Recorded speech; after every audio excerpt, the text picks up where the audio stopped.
Yeah, yeah. And to touch on that a little bit and not get too into emotions, but I think that some people eat with their, not some shit, a lot of people eat with their emotions Oh yeah. instead of instead of their head. And that right there is why they're seeking out trainers. Too much emotional eating, whether it's good emotions or bad emotions, will get you into trouble. And then you're 35 years down the later, 30 to 50 pounds overweight. And your blood work looks like shit. You're close to being Yeah.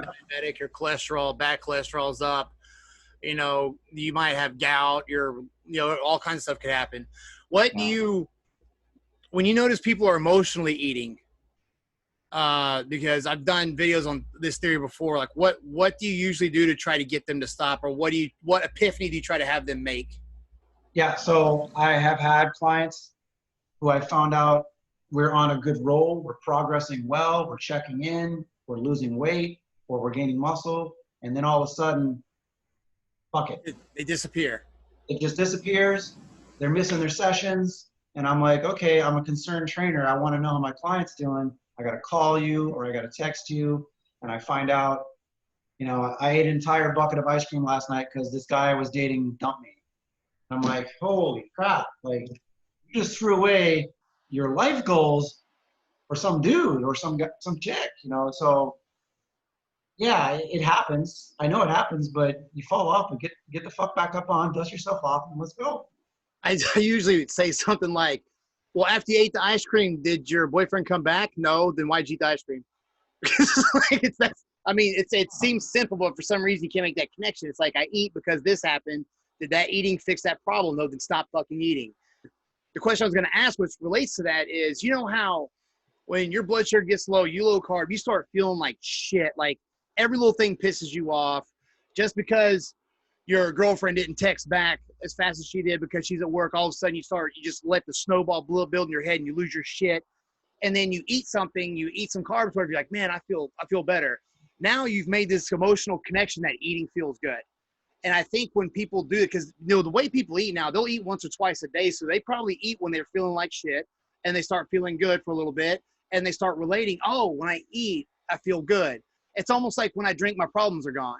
So Yeah. anytime they want to feel good, they eat, when it's like, no, it worked because you were in a certain situation that you probably shouldn't even been in the first place. I think that's one of the triggers that snowballs into emotional eating. Yeah, I mean, you're riding when you eat like that, you're riding the glycogen wave. It's gonna have peaks and valleys of emotions, and you're gonna feel great when you're on that peak, and you're gonna feel like shit when you're in the valley.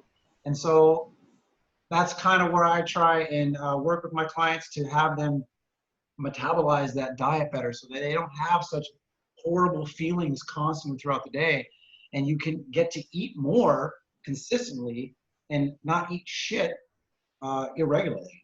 You notice, and even when the blood sugar spikes up or spikes down rapidly, you become an asshole.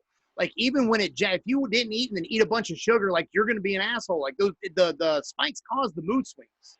Yeah, yeah, So exactly. to keep it That's consistent, exactly it. Yeah, yeah. food and the chemical, not the chemical, but the hormone reaction to it is what's causing your emotions to drive, to go to do whatever it is, whether you're, an angry workout person or a happy, workout person. I've worked with both.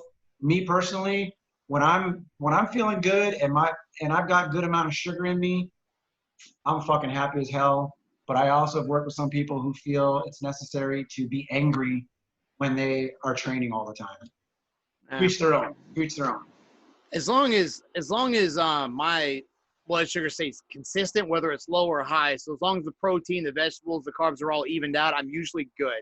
When I Yeah. start drastically changing throughout the day, that's when I am unbearable. Like I cannot keep my mouth shut. I bitch about everything. I become a little bit of an asshole. Um, so I try to keep things evened out for the most part, with exception to whatever meal timing you think's necessary around the workout.